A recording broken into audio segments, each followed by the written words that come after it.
विकसित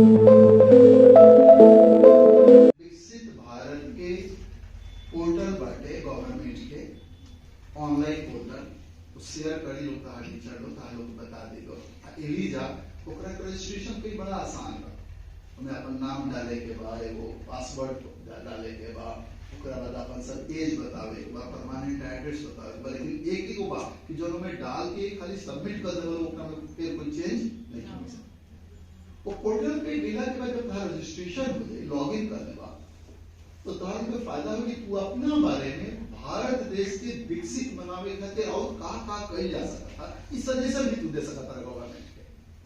कोई भी भारत के युवा कोई भी व्यक्ति ओकरा में भाग ले सकता ओकरा में छात्र खातिर अलग कॉलम बनल बा कि if you are a student there is a particular column for that कि हम छात्र हैं और मेरी राय है कि भारत को विकसित बनाने में अगर इस तरह के कार्य शिक्षा के क्षेत्र में इस तरह का सामाजिक कार्य या इस तरह का राजनीतिक व्यवहार किया जाए तो और भी बेहतर कार्य हो सकते हैं। तो आपकी सजेशन को भी सरकार मांग रही है।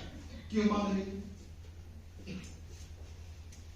कितनी बड़ी बात नरेंद्र मोदी जी ने कही। हमारी एक सबसे बड़ी सोशल इविल क्या है, हमारे समाज की सबसे बड़ी कुरीति क्या है?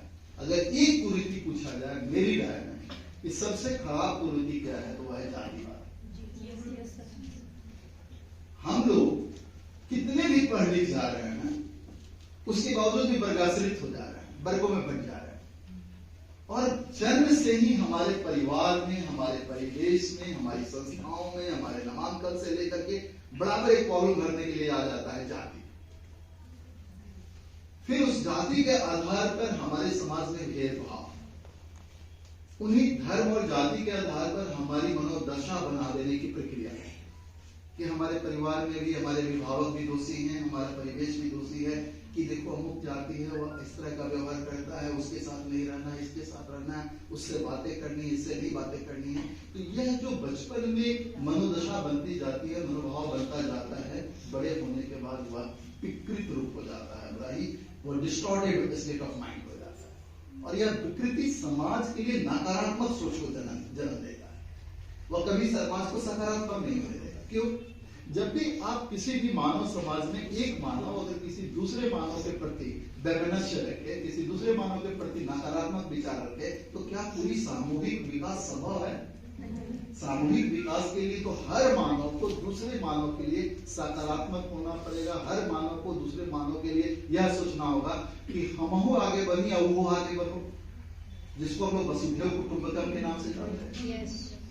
तो हमारे सामूहिक विकास के लिए हमें सबका हित हो तब बात बनेगी।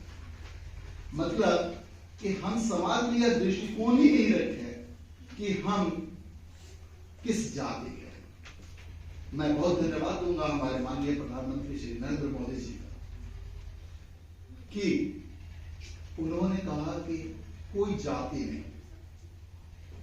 जाति क्या है? युवा। जाति क्या है? किसान। जाति क्या है? महिला। जाति क्या है? गरीब।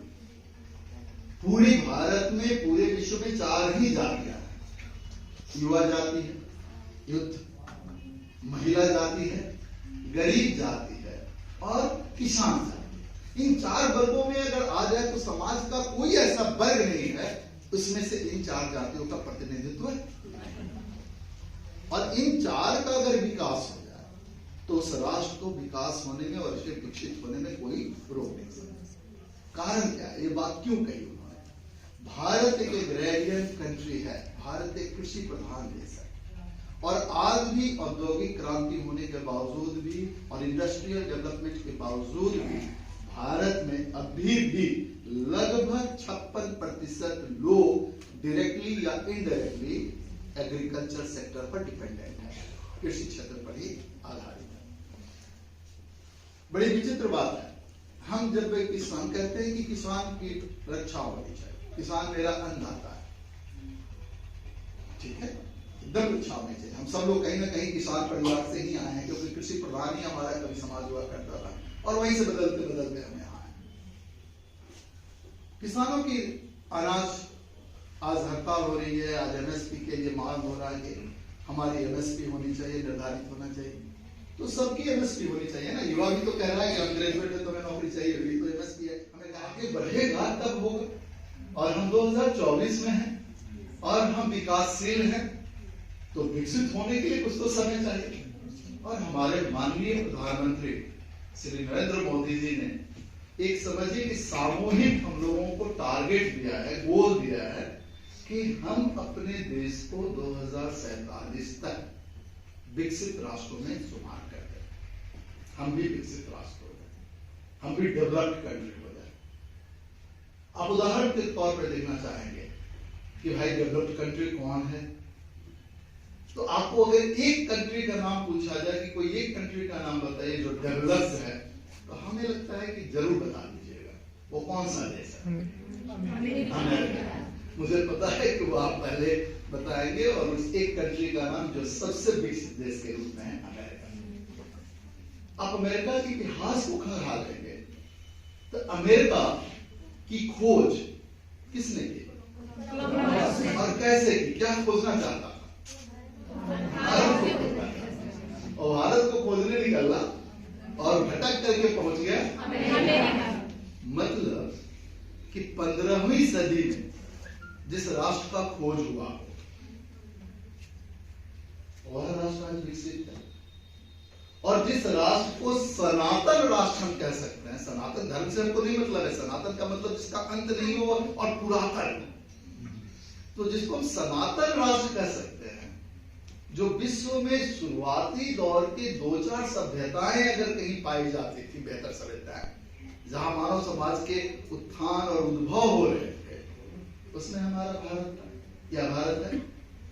तो हमारा इतिहास इतना पुरातन, हम किसी समय के सोने के चिड़िया, किसी समय के हम विकसित देश, और आज पुनः प्रयत्नशील हैं, प्रयासरत हैं क्या होने के लिए? विकसित। यानी कि क्या हुआ बीच में? हम यहां थे, यहां आए, फिर हम ऐसे की तरफ चल रहे हैं, और फिर यहां से यहां पहुंचना चाह रहे हैं।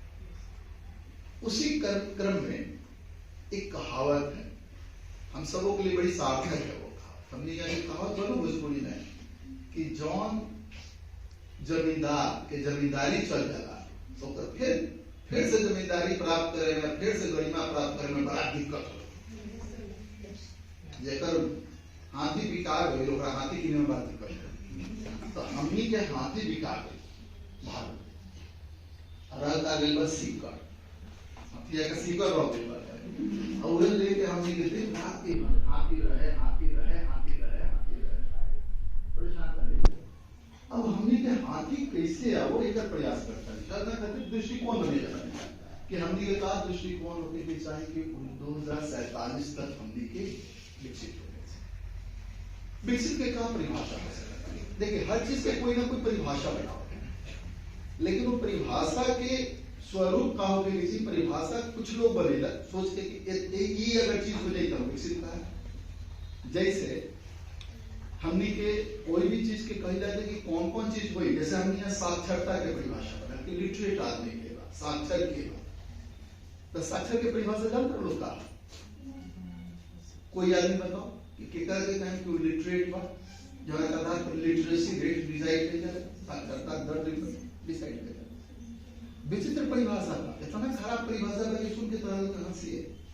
कोई भी व्यक्ति कोनो एगो भाषा जो हमारा संविधान में ओकरा के अगर लिख सकता, पढ़ सकता, तो साक्षर।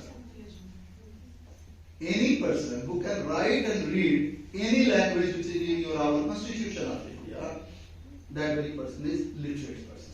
ओकरा अगर कोनो डिग्री लिखे डिफाइन के तो मैट्रिक पास हो गए चाहिए, 8वां पास हो गए चाहिए, 7वां पास हो गए चाहिए, ओकरा फिजिक्स पढ़े के चाहिए, ओकरा मैथमेटिक्स पढ़े के चाहिए, ओकरा साइकोलॉजी पढ़े के चाहिए।